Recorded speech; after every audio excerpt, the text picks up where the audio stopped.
Shalom. Channel ini terbuka untuk semua orang yang rindu mengerti apa kata Alkitab tentang hal-hal dalam kehidupan ini. Selamat menonton, Tuhan Yesus memberkati. Shalom saudara-saudara terkasih dalam Tuhan Yesus Kristus. Hari ini kembali kita akan belajar dari Alkitab tentang bagaimana warga kerajaan Allah harus tahu ada syarat dan ketentuan yang berlaku dalam firman Tuhan.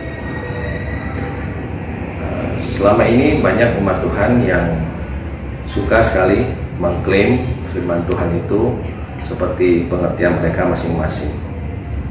Dan banyak juga hamba Tuhan yang menyampaikan hal demikian sehingga banyak yang kecewa jika hal itu tidak terjadi. Mari kita ambil contoh. Sampai saat ini kita masih berada dalam masa pandemi virus corona. Dan di saat awal-awal masa pandemi, banyak hamba Tuhan menyampaikan tentang Mazmur 91 ayat 1-16 yang kita akan baca. Dalam lindungan Allah, orang yang duduk dalam lindungan yang maha tinggi dan bermalam dalam naungan yang maha kuasa akan berkata kepada Tuhan, tempat perlindunganku dan kubu pertahananku, Allahku yang kupercayai. Sungguh dialah yang akan melepaskan engkau dari jerat penangkap burung, dari penyakit sampar yang busuk. Dengan kepaknya ia akan melindungi engkau, di bawah sayapnya engkau akan berlindung. Kesetiaannya ialah perisai dan pagar tembok. Engkau tak usah takut terhadap kedahsyatan malam, terhadap panah yang terbang di waktu siang, terhadap penyakit sampar yang berjalan di dalam gelap, terhadap penyakit menular yang mengamuk di waktu petang. Walau 1.000 orang rebah di sisimu dan 10.000 di sebelah kananmu, tetapi itu tidak akan menimpamu. Engkau hanya menontonnya dengan matamu sendiri dan melihat pembalasan terhadap orang-orang fasik. Sebab Tuhan ialah tempat perlindunganmu, yang maha tinggi telah kau buat tempat perteduhanmu. Malapetaka tidak akan menimpa kamu, dan tulah tidak akan mendekat kepada kemahmu. Sebab malaikat-malaikatnya akan diperintahkannya kepadamu untuk menjaga engkau di segala jalanmu. Mereka akan menatang engkau di atas tangannya, supaya kakimu jangan terhantuk kepada batu. Singa dan ular tedung akan kau langkahi, engkau akan menginjak anak singa dan ular naga. Sungguh hatinya melekat kepadaku, maka aku akan meluputkannya. Aku akan membentenginya sebab ia mengenal namaku. Bila ia berseru kepadaku, aku akan menjawab. Aku akan menyertai dia dalam kesesakan. Aku akan meluputkannya dan memuliakannya. Dengan panjang umur akan kukenyangkan dia, dan akan kuperlihatkan kepadanya keselamatan daripadaku.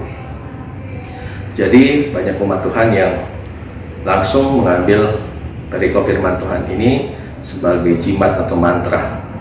Namun ketika waktu selanjutnya korban semakin banyak berjatuhan, dan juga tidak sedikit umat Tuhan yang menjadi korban dari virus corona, lama-kelamaan dari firman ini ditinggalkan atau tidak didengungkan lagi.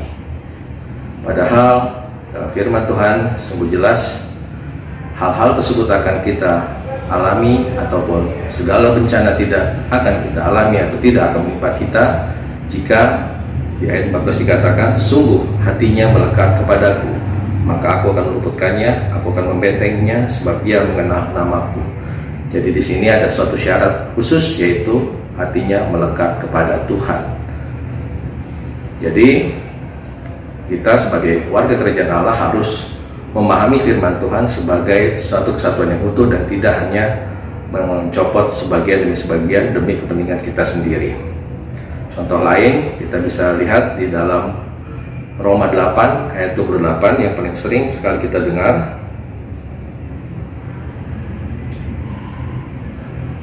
Kita tahu sekarang bahwa Allah turut bekerja dalam segala sesuatu untuk mendatangkan kebaikan bagi mereka yang mengasihi Dia, yaitu bagi mereka yang terpanggil sesuai dengan rencana Allah.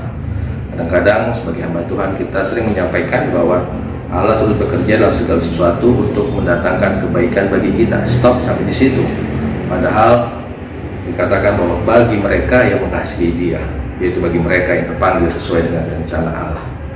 Jadi sebagai warga kerajaan Allah haruslah kita punya hikmat sehingga kita tidak mudah mengklaim suatu firman seperti apa adanya. Dan juga di Yakobus 1 ayat 26 bisa kita baca. Dikatakan, jikalau ada seorang menganggap dirinya beribadah tetapi tidak mengekang lidahnya, ia menipu dirinya sendiri, maka sia-sialah ibadahnya. Jadi dalam ayat ini sangat keras dikatakan, kita bisa saja rajin ke gereja, rajin pelayanan, dan lain sebagainya. Namun ketika kita tidak bisa mengekang lidah kita, sama saja ibadah kita itu menjadi sia-sia. Demikianlah firman Tuhan hari ini. Terima kasih sudah menonton dan Tuhan Yesus memberkati.